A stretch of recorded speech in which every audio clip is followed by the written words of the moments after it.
Hello મિત્રો, જય શ્રી કૃષ્ણ. આપ સૌનું સ્વાગત કરું છું મારા ચેનલની અંદર. ખાસ જોવા જેવી 3 મોટી અપડેટ છે, કારણ કે આના રિગાર્ડિંગ તમે લોકો જ તે વારંવાર ક્વેશ્ચન કરતા હતા અથવા ડીએમ કરી રહ્યા હતા. એટલે તમારા માટે આજે બહુ જ કામની અપડેટ આવી જે તમારા લોકો માટે બી યુઝફુલ થઈ શકે એમ છે. એટલે ખાસ શાંતિથી વિડીયોને લાસ્ટ સુધી જોજો. બહુ શોર્ટ એન્ડ સ્વીટમાં અને સરળ ભાષામાં સમજાવવાની કોશિશ કરીશ. કદાચ આની સિવાય બી તમારી જો કોઈ બી ક્વેશ્ચન રહી જાય આની અંદરથી તો બી તમે કોમેન્ટ કરતા રહેજો, અમે રિપ્લાય આપવાની કોશિશ કરતા રહીશું. અને ખાસ હું કહું છું એવી રીતના તમારી આજુબાજુ યા ક્યાંય બી બાળકો જો બહાર જવાનો પ્લાન કરતા હોય તો ઉપર નંબર રિફ્લેક્ટ થઈ રહ્યો છે. સ્પ્રેડ એજ્યુકેશન, સપોર્ટ એજ્યુકેશન, એમને એજ્યુકેશન માટે સપોર્ટ કરો, કાઉન્સેલિંગ માટે એમને રેફર કરો.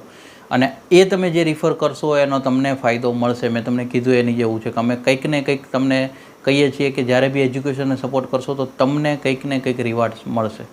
હવે આપણે મેઇન ટૉપિક પર જઈએ કે જ્યાં આગળ સૌથી પહેલાં આપણે સ્ટાર્ટ કરીએ છીએ કે અલ્બર્ટા દ્વારા જે અલ્બર્ટા પ્રોવિન્સની અંદર ત્રણેય અપડેટ જોવા જેવી છે ખાસ. પરંતુ પહેલાં આપણે અલ્બર્ટાથી સ્ટાર્ટ કરીએ. ઘણા ટાઈમથી હોલ્ડ જવા બાદ ફરી એકવાર ટુરિઝમ હોસ્પિટાલિટી સ્ટ્રીમને ફોકસ કરવામાં આવી છે. 33 આઈટીઆઈ ઇસ્યુ કરવામાં આવ્યા છે. 72ના કટ ઓફ સ્કોર ઉપર છે. અલ્બર્ટા ઓપોર્ચ્યુનિટી સ્ટ્રીમની અંદરમાં 125 આઈટીઆઈ ઇસ્યુ કરવામાં આવ્યા છે અને 76નો કટ ઓફ સ્કોર રાખવામાં આવ્યો છે. આની અંદર ખાસ જોવા જેવી વસ્તુ હજી ટુરિઝમ અને હોસ્પિટાલિટી સ્ટ્રીમવાળા છે 122 લોકો આ વર્ષના એન્ડ સુધીમાં અલ્બર્ટા સિલેક્ટ કરવાના છે. અને અલ્બર્ટા ઓપોર્ચ્યુનિટી સ્ટ્રીમ જે કહેવાય છે એઓએસ સિસ્ટમ, એમાં 1376 વેકેન્સીઓ હજી બી છે. એટલે જે લોકો બી આ અલ્બર્ટાની જે આ બંને સ્ટ્રીમ છે આમાં એલિજિબલ થતા હોય તો ખાસ એપ્લાય કરજો, કારણ કે તમારા ચાન્સીસ બી છે. આ સાથે જ આપણે બીજી અપડેટ પર જઈએ. આ સાથે જ તે એક એવું પ્રોવિન્સ યુકોન ટેરેટરી જેની અંદર પીઆરની સરળતા ઘણી બધી હતી, બાળકોનું પ્રાયોરિટી બી હતું, પણ લાસ્ટ યરની અંદર જે હોલ્ડ પર ગયું હતું ત્યારબાદ ફરી એક વખત ઇન્વિટેશન્સ મોકલવાનું ચાલુ કર્યું છે. જેમાં એમની પાસે ટોટલ યરની જો એપ્લિકેશન્સની આપણે વાત કરીએ તો 502 એપ્લિકેશનમાંથી 392 એમણે રિલીઝ કર્યા છે અને 215 હજી વેકેન્સી રાખી છે કે જે હજી આ વર્ષના અંત સુધીમાં સિલેક્શનો કરી શકે છે. કોને કોને સિલેક્શન મળી રહ્યા છે તો કોને કોને પ્રાયોરિટી આપી રહ્યું છે તો હું તમને કહું કે જે ફોરેન નેશનલ 1 વર્ષથી યુકોનમાં રહી રહ્યા હતા આ લોકોને પ્રાયોરિટી આપવામાં આવે છે.